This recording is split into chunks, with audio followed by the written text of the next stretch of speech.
Ituloy mo lang kahit walang naniniwala. Ituloy mo lang kahit na pinagtatawanan ka ng iba. Ituloy mo lang kahit may humihila sa'yo pababa. Dahil sa dulo ng paghihirap, isang tao lang talaga ang magpapabago ng takbo ng buhay mo kung hindi ikaw. Tatandaan, walang ibang magbabayad ng utang mo. Walang ibang magtatayo ng magandang bahay para sa pamilya mo. Walang ibang bibili ng dream car mo. Walang ibang aaahon sa'yo sa kahirapan kung hindi ikaw. Kaya tuloy lang.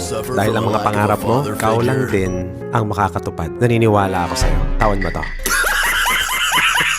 Isa sa nakakalungkot isipin na maikli na nga lang ang buhay natin dito sa mundo, mas lamang pa ang mga paghihirap. Minsan ka na lang magiging masaya, hindi mo pa alam kung kailan ulit.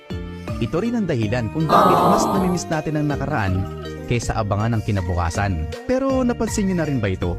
Marami ang nagsasabi na piliin mo palagi maging masaya, pero walang nagsasabi na maging masaya ka sa mga paghihirap na nararanasan mo. Sa totoo lang, hindi natin kayang protektahan ang mga sarili natin laban sa mga paghihirap. Darating at darating yan. Kaya tingin ko, hindi tayo nilagay dito sa mundo para enjoyin lang ang buhay sa mga walang kabuluhan. Tingin ko, nilagay tayo dito sa mundo para enjoy ng buhay sa kabila ng lahat ng mga paghihirap. At yun ang susi para ikaw ay tumibay. Ingatan mo yung tiwala na ibinigay sa'yo. Minsan, sa dami ng bagay na pinagkakaabalahan natin sa buhay, nakakalimutan natin ang mga bagay na tunay na mahalaga. Trust, or tiwala, is one of those things that we often take for granted. Madali tayong mag-focus sa pera, trabaho, at iba pang material na bagay, pero paano nga ba natin pinangangalagaan ang tiwalang binibigay sa atin ng mga mahal natin sa buhay? Tiwala is not something you can easily earn. Hindi ito nabibili. At hindi rin ito parang isang bagay na pwede mong ipagpalit o ibalik agad-agad kapag nawala. Kapag binigyan ka ng tiwala, it means someone believes in you kahit hindi ka perpekto. Pero paano kung ito'y sirain mo?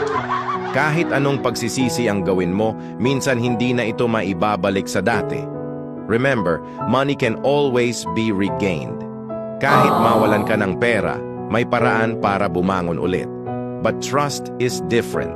Kapag nasira ang tiwala, minsan pati relasyon ay nadadamay, kaya dapat nating pag-isipan ang bawat kilos natin, lalo na kung may taong nagtiwala sa atin ng higit pa sa inaasahan. So today, take a moment to reflect. Saan mo nilalagay ang priorities mo? Are you valuing the trust people give you? O baka naman unti-unti mo nang sinisira ito nang hindi mo namamala. Isa sa mga kailangan mong matutunan sa buhay ay kung paano ka magiging matatag.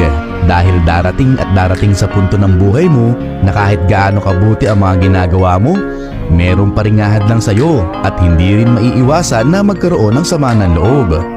Isa sa mga natutunan ko sa buhay na hindi ang pinakamalakas o ang pinakamatalino ang nakakasurvive dito sa mundo, kundi kung sino ang tunay na handa sa mga pagbabago.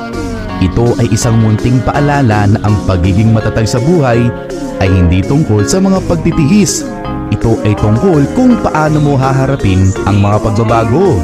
Instead na tumingin ka sa mga humahadlang sa'yo, mas mainam na tingnan mo kung paano ka mag-i-improve. Kaya pag-aralan mo kung paano maging matatag at maging handa sa mga pagbabago.